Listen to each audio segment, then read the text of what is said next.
Good morning. It is Sunday morning when I record this. It's about 10 o'clock. It's church time. So how appropriate that I have,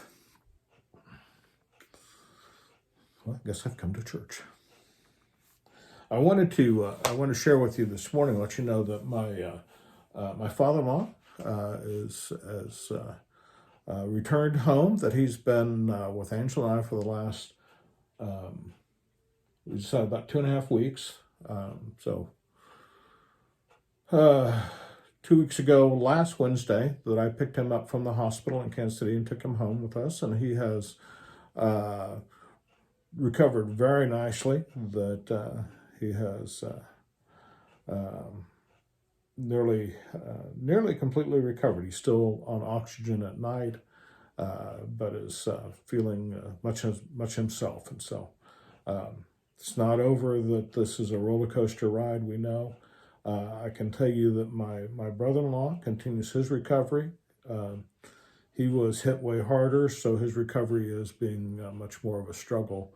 But he is able to be at home and pursue his regular life, just has to sit down and rest a lot. And he continues. Both my wife's niece, that's going to be Tegan, and her husband, Eric and Lisa's daughter, Tegan and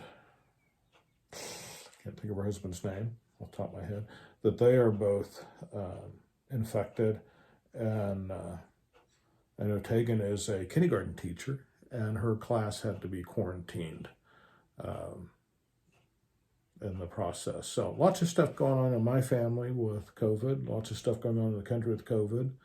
I know there's things going on in my congregation with COVID. I don't know everything because I'm not really connected to the information circuits and stuff, but I know it continues to be a really huge deal. I got emailed a letter from Edith Guthey that was sending out to the email information network of the UCC's Kansas, Oklahoma. So if you subscribe to that, you should be getting the letter directly from her, urging congregations that to take the surge in the pandemic seriously and to respond by not meeting in person and keep one another safe. We have council meeting this week, and I'm sure a lot of the conversation that there will be how do we be church during the pandemic. So that's announcements, if you will. That here in a little bit I will post another video that we're going to look at our Old Testament scripture that is from Zephaniah. Zephaniah. I always have to kind of look at that and sound it out. Zephaniah. Well, you want to name your kid something that not everybody else in his class will be named. Try Zephaniah. Not a whole lot of that. Zephaniah's around these days, I don't think.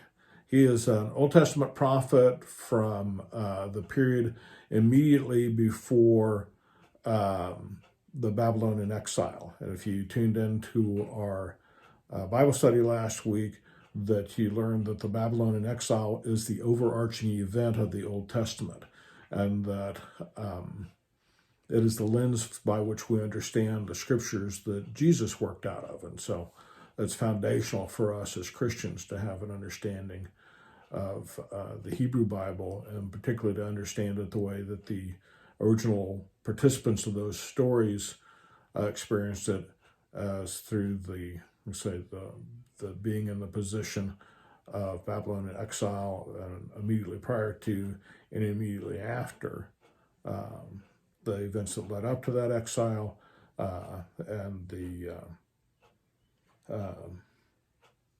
the process of being repatriated after that exile. So I wanted to share with you this morning just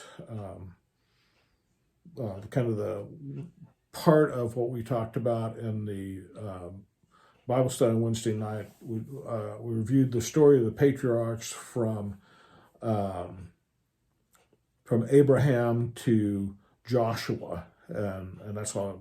I mean, we rode through that pretty quickly. Of course, one of the major characters in that story is Jacob, who it was through Jacob's sons with his 2 wives and his 2 concubines that we get the tribes of Israel.